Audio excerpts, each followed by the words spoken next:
আসসালামু আলাইকুম সবাইকে। এই ভিডিওতে আমি আপনাদেরকে দেখাবো আপনারা কিভাবে টেন্ডার আউটার ওয়াইফাই নেম পরিবর্তন করবেন। অনেক সময় আমাদের টেন্ডার আউটার ওয়াইফাই নেম পরিবর্তন করার প্রয়োজন পড়ে, তো বিষয়টি আমি একেবারে খুব সহজে ধাপে ধাপে দেখিয়ে দেব। চলুন শুরু করা যাক।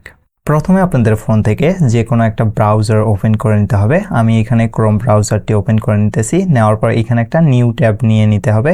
নেওয়ার পর সার্চ বারে 192.168.0.1 এইটা আপনারা লিখে জাস্ট সার্চ করে দেবেন।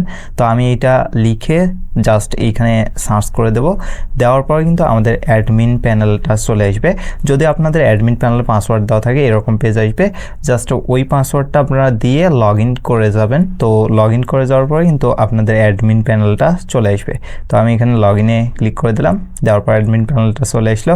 এখন ডান পাশে উপরের দিকে 3 লাইনের একটা বাদ দেখতে পারবেন, এইখানে ক্লিক করে দেবেন। দেওয়ার পর ওয়্যারলেস সেটিংস নামে একটা অপশন পাবেন, এইখানে আপনাদেরকে ক্লিক করে দিতে হবে। এখানে ক্লিক করে দেওয়ার পর এইখানে আপনারা দেখতে পারবেন ওয়াইফাই নেম রয়েছে।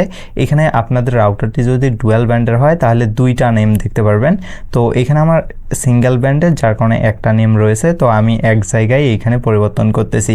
আপনাদের যদি ডুয়াল ব্যান্ডের হয় তাহলে 2 জায়গায় পরিবর্তন করবেন। করে নিচে দেখতে পারবেন ওকে অপশন রয়েছে, তো এইখানে জাস্ট একটা ক্লিক করে দেবেন। ওকেতে ক্লিক করে দেওয়ার পর এরকম একটা পপ আপ শো করবে। এইখানে আপনাদের ওয়াইফাই চলে যাবে বা ওয়াইফাইটা ডিসকানেক্ট হয়ে যাবে, সেটার জন্য ওয়ার্নিং দিতেছে। আপনারা এইখানে ওকেতে ক্লিক করে দেবেন।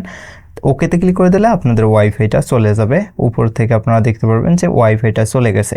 এখন আপনাদের আবারও ওইটাকে কানেক্ট করতে হবে। তো কানেক্ট করার জন্য এখানে আসবেন, আসার পর ডিটেলসে ক্লিক করে দেবেন। ডিটেলসে ক্লিক করে দেওয়ার পর আপনাদের একটু ওয়েট করতে হবে। এখানে দেখতে পারবেন যে কানেক্টিং লেখা বের হচ্ছে। তো এইখানে একটু আপনাদের ওয়েট করতে হবে। এই কানেক্টিং লেখাটা যখনই চলে যায় ইনকারেক্ট পাসওয়ার্ড আসবে। তো এখন আপনারা এখানে ট্যাপ করে ফরগেট নেটওয়ার্কে ক্লিক করে দেবেন। দেওয়ার পর আপনারা আবার ওইখানে ক্লিক করে দেবেন। ক্লিক করে দেওয়ার পর এইখানে ওয়াইফাইয়ের যে পাসওয়ার্ডটা রয়েছে সেইটা বসিয়ে দেবেন। তো আমি আমার পাসওয়ার্ডটা এইখানে বসিয়ে দিতেছি। দেওয়ার পর কানেক্ট অপশনে ক্লিক করে দেবো। কানেক্টে ক্লিক করে দেওয়ার পর এইখানে আপনাদের ওয়াইফাইটি কানেক্ট হয়ে যাবে। তো এভাবে আপনারা আপনাদের ওয়াইফাইয়ের নেমটি পরিবর্তন করতে পারবেন। সিঙ্গেল ব্যান্ডের হলে আমার মতো সেম টু সেম থাকবে, ডুয়াল ব্যান্ডের হলে 2 জায়গায় আপনাদের পরিবর্তন করতে হবে। তো এই ছিল আজকের ভিডিওটা ভালো লাগলে অবশ্যই লাইক করবেন, চ্যানেলটা সাবস্ক্রাইব করে আমাদের পাশে থাকবেন।